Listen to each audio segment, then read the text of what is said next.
All right, so today we're going to do day 3, the second part.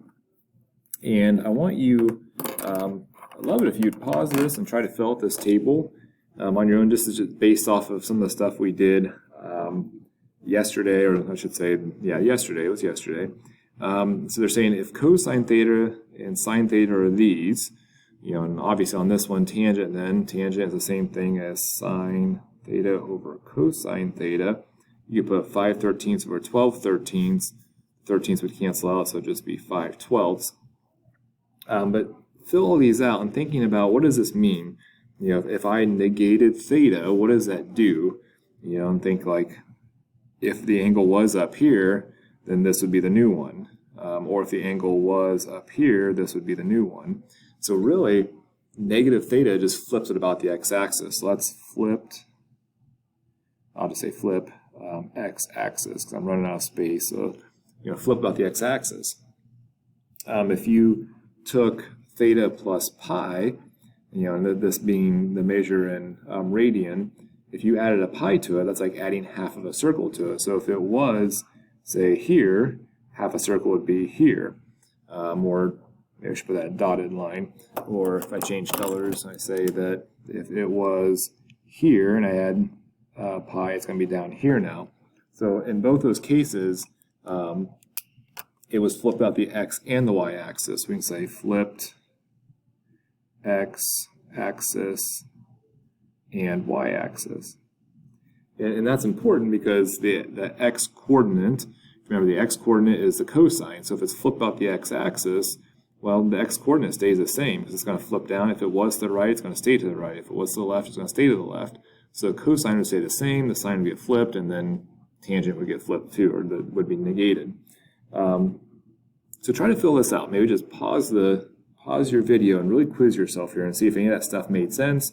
If you get stuck, you can always look at yesterday's notes and give yourself a quick little hint and see if that helps. But try to get these on your own. Then I'm going to fill it out. So in a few seconds here, the answers are going to all appear. So don't cheat. Okay, so here's the chart. Again, just I kind of put in here some notes. Like this is like the complement idea. So the idea that the cosine of one angle, if I did pi over 2 minus that angle, that's actually 90 minus that angle, which means you're doing the other angle. So you have the right triangle and two acute angles. If here's theta and then here's the other one, I normally use a W for it. So if we're talking about theta, then that means this is talking about alpha, I believe it is. The W represents alpha. Maybe it's omega. I think it's omega. Alpha is this. Anyway, so the cosine of one will be the sine of the other. So the cosine of this will be the sine of the other. So that's why the sine way here and the cosine way here, the ratio gets flipped over then because the sine and cosine got switched.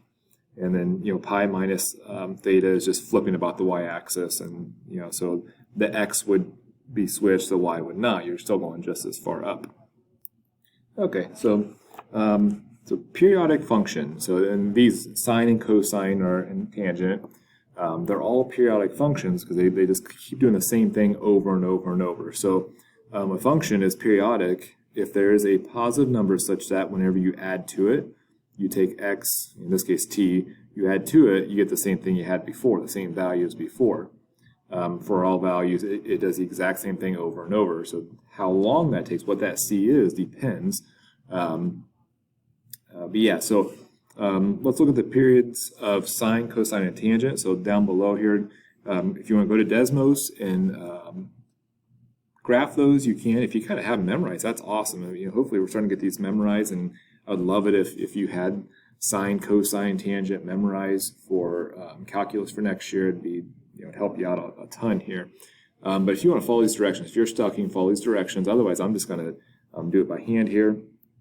Now, sine always starts at 0. That's kind of how I remember. Sine starts at 0, cosine starts at 1. So sine goes up through the origin, and sine has a period of 2 pi because you go around the full circle, you're back where you started. So, or 360. So I'm going to be back here at 0 again. But if you remember on the periodic table or on the unit circle, I'm trying to talk like my brother with chemistry there.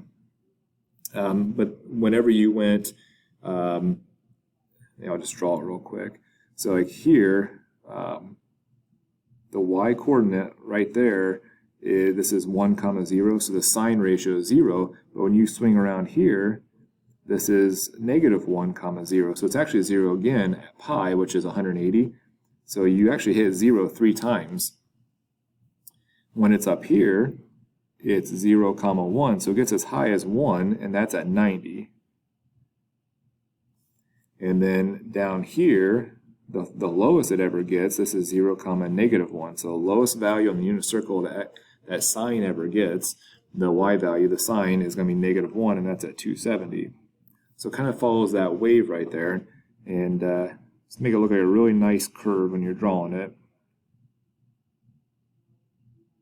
It kind of looks like that. So that's every 2 pi is going to repeat itself. So just if I kept drawing this, if you look at Desmos, it just keeps following that same wave over and over. So if you have a value, say f of 0, and then I plug in f of 360, I have the exact same value.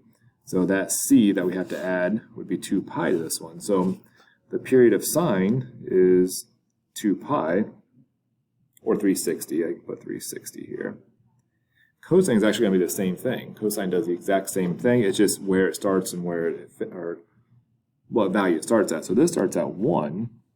If you look at here at 0, cosine's 1. And then by 90, it's at 0. And then by 180, it's at -1. By 270, it's back to 0. And then when I get back to 360, it's back to 1 again. So it kind of has this curve to it. Okay, but it starts back over, and it just keeps doing that. So it also has a period of 360 or 2 pi. Now, since tangent is, you think tangent is sine over cosine, you think, well, if these both have 2 pi, this must be 2 pi also. But it doesn't do that. It's not quite the same.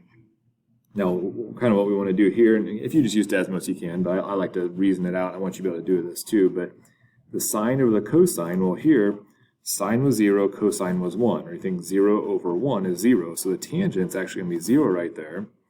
And then when I get to here, when I get to 90, at 90, the sine is 1, the cosine is 0. So looking right here, sine is 1, cosine is 0. 1 over 0 is undefined. That's going to be an asymptote. So there's actually an asymptote right there. So this makes a much different graph. Now, does that ever happen again? Okay, well, if we swing around here to 270, look, I got sine over cosine is -1 over 0. So at 270, it also has another asymptote. So that kind of tells me, from 90 to 270, it's 180 degrees. There must be a period in there. Okay, so instead of being 360 degrees, it can't be. It's repeating, it looks like, every 180 degrees. Now, the only other one I didn't do yet is this guy. Whenever I am at 180, it's 0 over -1. So that's 0, or that's, 0. Now, what shape is this making?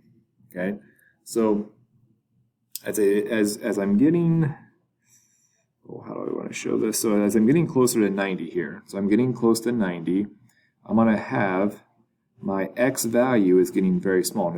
I want y over x. So I'm doing y over x because sine over cosine.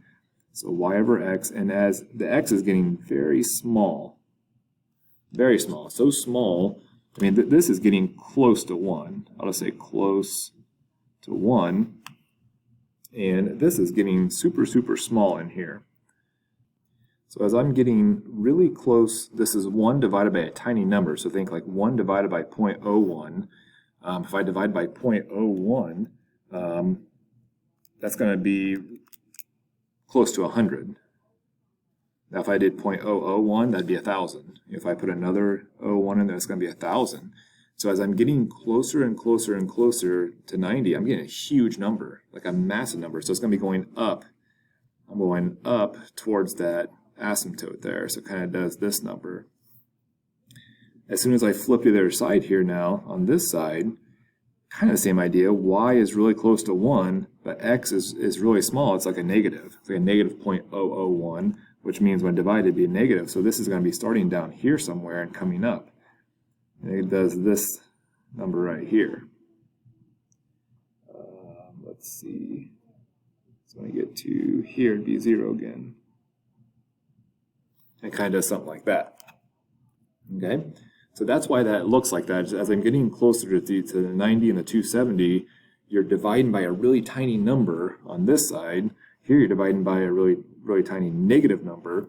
So it just follows that asymptote. Okay, so you got that infinite discontinuity there in the middle. So as we cycle through these, every time I add a 2 pi, I can just get rid of it. If I added 4 pi to a certain angle, well, it's going to be just that angle again, because those 4 pi just means you're going to be further down the cycle on the graph, but you're going to have the same value. You have that same value as just t by itself. So some examples of that. So this will help when evaluating functions greater than, and this was on our quiz review some.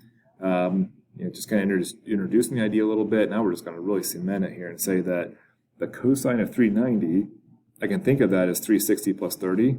Take a 360 out. That's the same thing as cosine 30.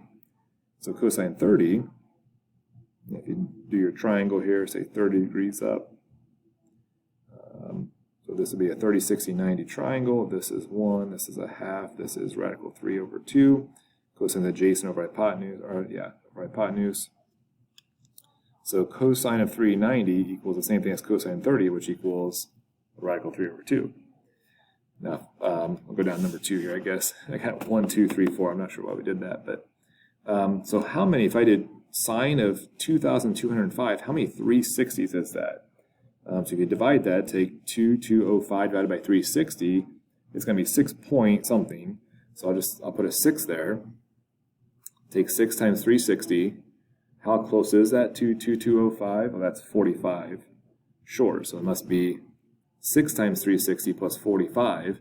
And just throw these out, because this is like 6 times around the circle, or 6 times down the x-axis. Bring it back. So throw those out.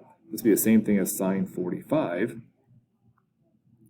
So sine 45, and if you think 45-degree angle, this is 45, 1, this would be radical 2 over 2, radical 2 over 2. Sine is opposite of hypotenuse, so radical 2 over 2. Number 3, so think how many, so 19 pi over 4, that's more than 2 pi. So what we're asking ourselves, is it more than 2 pi? It is. If I took 19 divided by 4, that's well more than 2. It's almost 5, so it's 4 and a little bit more. So how many times around? So how many 2 pi's is this around here? So if you divide that out, so you take 19 divided by 4, get a decimal, divide that by 2, you get 2.375. So there must be 2 full rounds in there. So that's 4 pi. Now 4 pi would be the same thing as 16/4 pi. And 16 plus 3 is 19. So now I know I kind of got the right thing going on here. So that 2 full times around the circle, throw them out. So I'm just going to evaluate what tangent of 3 pi over 4 is versus 19 pi over 4. So the tangent of, so again, this is going to equal that, which is going to equal, now 3 pi over 4, just take 3 times 180, and then divided by 4. And that is, let's see, divided by 4. So it's 135. Which is short of 180, it's 45 degrees short of 180. So we're over in this area, we're hanging out over here. So 1 radical 2 over 2, that's a negative. This one's a radical 2 over 2, and that's positive. Tangent is opposite over hypotenuse. So those are the same thing, just one's negative, so it'd be negative 1. And then number 14, again, a little bit confusing here, but well, look at what they have in common here. So, like these two, if I thought of this as cosine of 280.45 pi plus 8 pi minus the cosine of 280.45 pi, well, this 8 pi is just 4 times around the circle. So the cosine of 288.45 pi will be the same thing as the cosine of 280.45. Now, cosine of 280.45 minus the cosine of 280.45, well, that ends up just being nothing. Everything's gone. You can think of that as 0. So that might be the fastest way of doing it. Yeah, I think that's probably the quickest way of doing that, guys, split them up like that. We don't, well, yeah, we'll go with that route. So anyway, so yeah, let me know if you have any questions. I got some of your survey results, and I love them. Thank you for being honest, and I'm going to work on, how can I help those of you who would like something different. So just know I'm trying to think of some good ideas for you.